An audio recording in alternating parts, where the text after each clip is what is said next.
Okay, balikan natin Boy. si Boy Gonzales Dumagoso, Lacuna, Versosa. Boy G. Lakay, disqualify na nga ng COMELEC. Ito si Atty. Christian Nasia ng kandidato sa pagka-kongresista sa lungsod ng Pasig.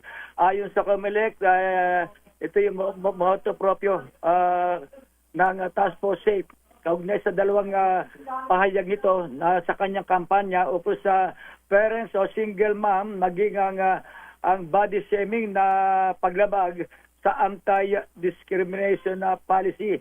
Ayon sa COMELEC, ito ay kalalabas lamang lakay ng desisyon kaya't dinisqualify na nga itong si Atty. Christian Nasia, kandidato sa dyan sa lungsod ng Pasig.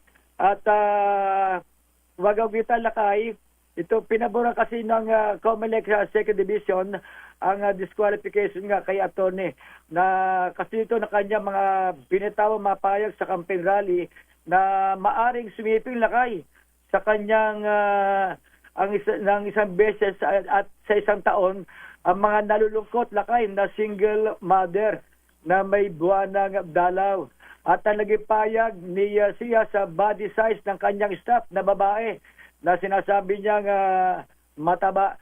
At ayon sa COMELEC, nakitaan itong si Sia ng paglabag sa resolution ng COMELEC sa anti-discrimination at fair campaigning guidelines ng Omnibus Election Code. Sakaling manalo lakay si Sia at nakakuha ng maraming boto, hindi agad ito maipoproklama kung wala pang penal na desisyon sa kaso.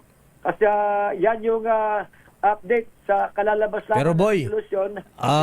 dahil late itong decision, na-imprint na yung balota, di na mababago yan.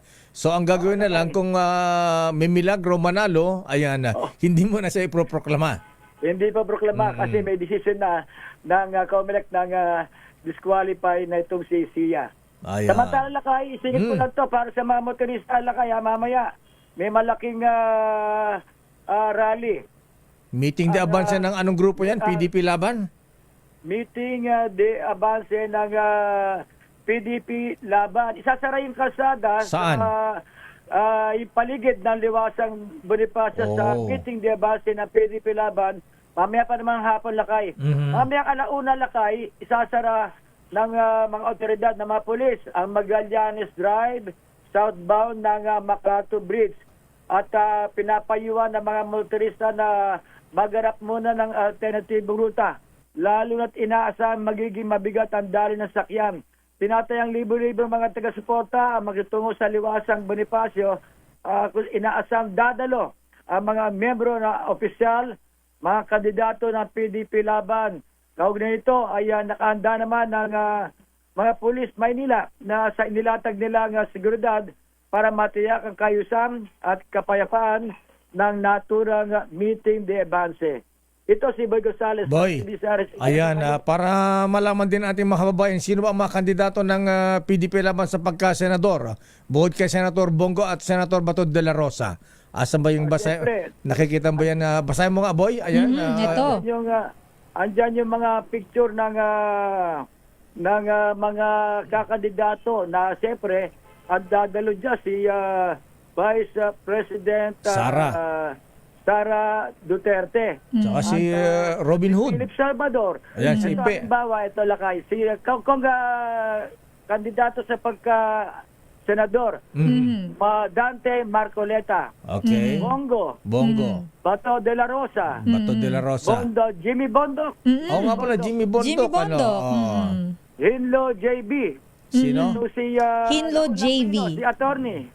Okay. Attorney Raul Lambino. Si Doc Ayan. Makamata. Si, siyempre, si yung kandidato nila, si Pastor Apollo Kibuloy. Si attorney Vic Rodriguez. Oo nga pala, ito ni Vic Rodriguez.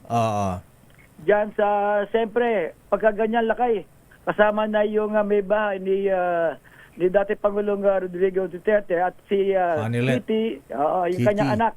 Si Kong Pulong, tsaka si Baste. Darating ba? Baka, ewan ko lang. Palagay ko, malayo na. Pero siguro, baka pag dumating, ibig sabihin, full force sila lakay. Full Ayan. force ang PDP. Sa Liwasan Bonifacio po yan, kaya inaasahan yan, dadagsayin na naman napakaraming supporters ng PDP laban. Nakakuha kaya sila ng message kay dating Paulong Digong mula sa The Hague. Ayan, pwede bang magbigyan ng message? Saka si Pastor Apollo Kibulan, nasa Pasig City Jail. Oo, lakay. Siguro baka kay Pangulong Duterte, baka may mensahe silang dala na ipaparating dito sa mga kandidato ng PDP laban. Kaya tawag nila lakay vote straight Duterte. Oo, Duterte kasi 10. Kaya pala 10 lang. Yes, Kaya Duterte. Vote straight Duterte. Yun ang nakalagay dun sa kanilang tarpaulin, pubmata. Kinulang ng dalawa. Ayan, Duterte. Okay. So abangan natin yan. Mamaya, boy, anong oras magsisimula? Bandang hapon na yan lakay. Bandang hapon na. Ang simula niyan, siguro kung di ako nagkakamali, nasa alas 3 ng hapon yan. Dire-diretso niya, baka magsimula yung programa, alas 4 alas 5 ng hapon. Ayan. Pero maaga pa, isasarado na yung mga kalsada sa paligid niya dahil sa dadagsay mga support kasi mga sa kanila, kaya magkakaroon ng build-up ng daloy na sakyan dyan sa area. Okay, maraming salamat, Boy G.